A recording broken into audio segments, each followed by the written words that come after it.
আসসালামু আলাইকুম, কি অবস্থা সবাইকে? 5ই আগস্ট জুলাই গণ অভ্যুত্থান দিবসের রক্তিম শুভেচ্ছা, বিপ্লবী শুভেচ্ছা।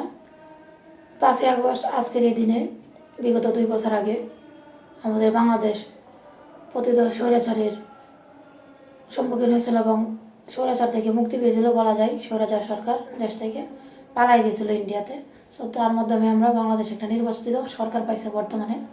তো যাই হোক, কথা হচ্ছে এটা না, জুলাই গণঅভ্যুত্থান কীভাবে হয়েছে, কেন হয়েছে, কী কারণ হয়েছে, কতদিন হয়েছে, কতজনের প্রাণ গেছে, আহত নিহত বা অনেক চক্ষু হারাইছে, বিভিন্ন অঙ্গ হারাইছে, এটা আমরা বিভিন্ন রিপোর্টে আসছে এবং বিভিন্ন সোশ্যাল মিডিয়াতে এটা স্টোর আছে, সবাই আমরা জানি।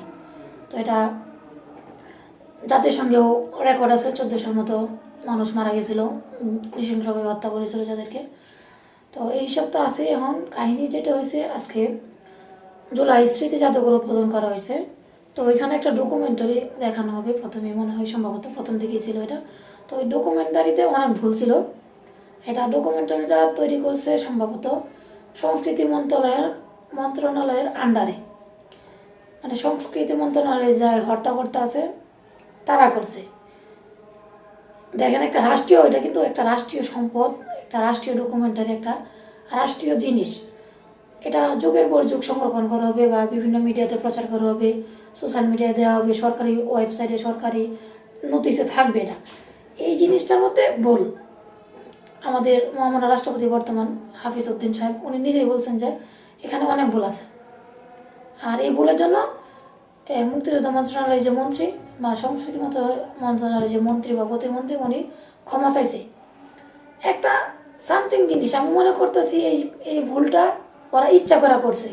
দেখেন, আমরা একটা পোস্ট করতে গেলে বা একটা সোশ্যাল মিডিয়াতে একটা ভিডিও দিতে গেলে, সাধারণ একটা রিলস পোস্ট করলে 30 সেকেন্ডের, ওটা আমরা বারবার দেখি ওখানে কোনো একটা শব্দ ভুল আছে কিনা, কোনো বানান ভুল আছে কিনা, একটা ভিডিওতে আমি কথা বলছি, কথায় ভুল আছে কিনা, ওটা আবার এডিট করে দিই। আর একটা রাষ্ট্রীয় ডকুমেন্টারিতে ভুল, তার মানে কি তারা বান্দির ফুতায় এটা ইচ্ছা করে ভুল করছে। যারা এই কাজটা করছে বা এটা দায়িত্বে যারা ছিল, হয় ইচ্ছা করে করছে, নয়তো উপযুক্ত লোক দিয়ে এই কাজটা করানো হয় নাই, করছে আবাল সুদা লোকে করছে, আবাল মার্কা লোকে করছে এই কাজগুলা। এই জন্য এখানে অনেক ভুল হয়েছে। একটা রাষ্ট্রীয় কাজে এত বড় ভুল। আমি প্রায় সময় দেখবেন ফেসবুকে পোস্ট দিই বা বিভিন্ন জায়গায় বলি যে বাংলাদেশের রাষ্ট্রীয় কাজে বা রাষ্ট্রীয় দপ্তরগুলোতে বা বিভিন্ন রাজনৈতিক ব্যক্তিবর্গের যে আছে, সোশ্যাল মিডিয়া হ্যান্ডেল করে এরকম যেই লোকজন আছে, ম্যানেজিং সোশ্যাল মিডিয়া ম্যানেজার আছে, তারা মানে হুদাই, তারা কিচ্ছু বোঝে না। তারা দেখবেন বিভিন্ন প্রাইভেট নাম্বার, এনআইডি, এই সেইগুলো সমানে লিক করে দেয়। তো তারা সাধারণত ন্যূনতম সিকিউরিটিটা কি এটা বোঝে না, ডিজিটাল যে এটাতে অকারেন্স হইতে পারে এটা বোঝে না, তারা এটা প্রকাশ করে দেয়। ওই রকম একটা জুলাই রেভলিউশনের একটা ডকুমেন্টারি, এখানে ভুল থাকবে কেন? প্রথমে যে রাষ্ট্রপতি বললো যে এখানে আবু সাইদের ছবি নাই, তারপর আরও কি অনেক ভুল আছে।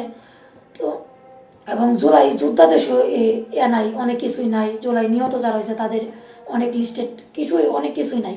তো আমি মনে করি এর চাইতে আমাদের পোলাপান যে বিভিন্ন ড্রোন শট নিছে ওই আন্দোলন চলাকালীন সময়, দেখবেন জাহাঙ্গীরনগর বিশ্ববিদ্যালয়ে বা কেন্দ্রীয় শহীদ মিনারে যে ড্রোন শটগুলো আছে, এবং যারা নিজের থেকে করছে ডকুমেন্টারি, ওই ডকুমেন্টারিগুলো দেখেন,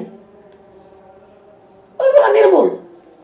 তো নিজ উদ্যোগে যদি করতে যায় একটা ডকুমেন্টারি, নিজেরা করে ড্রোন শট নিয়ে বিভিন্নভাবে মিলায় টিলায় করছে, অনেক নাটকও হয়েছে কিন্তু বাংলাদেশে এই জুলাইয়ের পরে, ওইগুলো দেখেন কত নিখুঁতভাবে করছে। আর এরকম একটা জুলাই ডকুমেন্টারি রাষ্ট্রীয় সম্পদ, একটা রাষ্ট্রীয় কাজের মধ্যে শালাবতারা ভুল করছে, তাহলে কতটুকু গুরুত্ব দিয়ে করছে কাজটা, বা কাদেরকে দিয়ে, কোন ধরনের আবলদেরকে দিয়া, অনভিজ্ঞ লোকদের দিয়ে করানো হয়েছে, একটু চিন্তা করেন। যে বাংলাদেশের প্রপার মানুষের প্রপার জায়গায় কাজে লাগানো হয় না, আর প্রপার মানুষের প্রপার দায়িত্ব দেওয়া হয় না, দায়িত্ব দিলেও তারা অবহেলা করে, এটাই তার উদাহরণ।